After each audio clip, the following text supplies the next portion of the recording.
Angkatan Bersenjata Ukraina 30 Januari 2025 mencatat 158 kontak senjata terjadi sepanjang garis depan dalam 24 jam terakhir.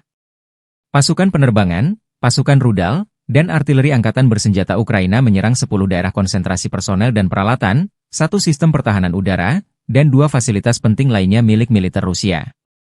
Jumlah kerugian penjajah sementara dikalkulasi, demikian pernyataan resmi Staf Umum Angkatan Bersenjata Ukraina. Di arah Kupiansk, 10 serangan Rusia diadang Ukraina.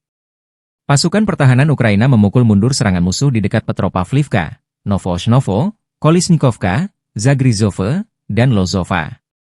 Dalam sehari, Rusia menyerang 26 kali ke arah Liman mencoba maju di dekat Novoyehorivka, Kopanki, Makiyivka, Novolubivka, Torske, Yampolivka, dan Zelena Dolina.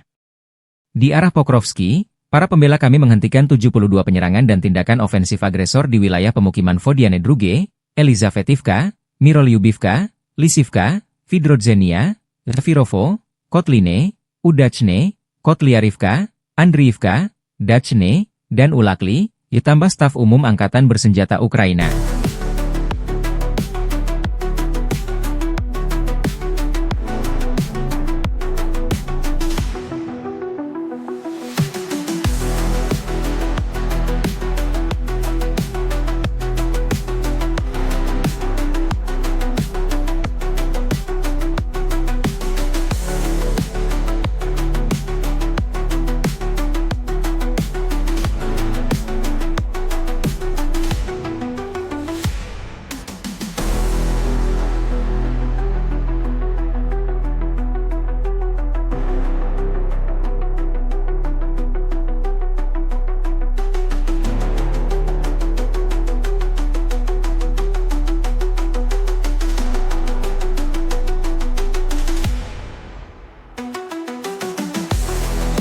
Download Tribun X sekarang, menghadirkan lokal menjadi Indonesia.